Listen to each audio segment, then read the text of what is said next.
யாழம்மாவின் சொந்தங்களுக்கு அன்பு வணக்கம்.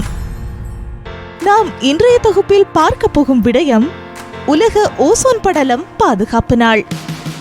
அனைத்துலக ஓசோன் படல பாதுகாப்பு நாள் ஒவ்வொரு ஆண்டும் செப்டம்பர் மாதம் 16ஆம் தேதி அறிவிக்கப்பட்டு அது குறித்த விழிப்புணர்வு ஏற்படுத்தப்பட்டு வருகிறது. சூரியனின் புற ஊதா கதிர்வீச்சு ஏற்படுத்தும் மோசமான பாதிப்புகளில் இருந்து பூமி பந்தில் வாழும் உயிரினங்களை பாதுகாப்பது ஓசோன் படலமாகும். இதை பாதுகாக்க வேண்டியதன் அவசியத்தை உணர்த்தும் வகையில் ஐக்கிய நாடுகளின் பொதுச்சபை ஓசோன் அடுக்கை பாதுகாப்பதற்கான அனைத்துலக நாளாக இத்தேதியை தேர்வு செய்து அறிவித்தது. உலகளவில் அதிகரித்து வரும் ஓசோன் படல அடர்த்தி குறைவின் காரணமாக ஐக்கிய நாடுகள் சபை செப்டம்பர் 16ஆம் தேதியை சர்வதேச ஓசோன் தினமாக அறிவித்தது.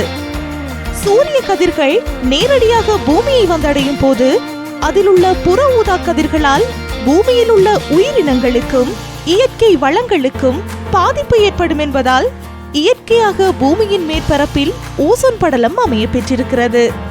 இந்த ஓசோன் படலத்தில் ஏற்படும் பாதிப்பை தடுப்பதற்காகவும் இது குறித்த முறையான விழிப்புணர்வை ஏற்படுத்தவும் இது தொடர்பாக தொடர்ச்சியான நடவடிக்கை எடுக்க உலக நாடுகளுக்கு வலியுறுத்தப்பட்டது.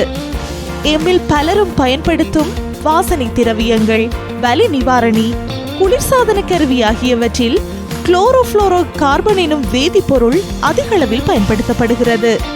இதன் காரணமாக இவற்றிலிருந்து வெளியாகும் கார்பன் துகள்கள் காலநிலையையும் சுற்றுப்புற சூழலையும் பாதிக்கிறது. இதன் பக்க விளைவாக ஓசோன் படலத்தின் அடர்த்தி குறைய தொடங்குகிறது. ஓசோன் அடர்த்தி குறைவால் வெயில் அதிகரித்துக் கொண்டே வருகிறது. இதன் காரணமாக தோல் புற்றுநோய், பார்வை திறன் பாதிப்பு, விலங்குகளின் திசு பாதிப்பு, தோல் பாதிப்பு உள்ளிட்டவைகள் ஏற்படுகிறது. அத்துடன் இதன் காரணமாக இனப்பெருக்க வாய்ப்பும் குறைகிறது.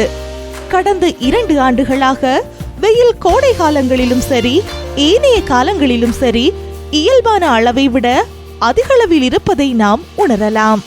இதன் காரணமாக ஓசோனை பாதுகாக்க நாம் ஒவ்வொருவரும் உறுதிமொழி எடுத்துக்கொள்ள வேண்டும்.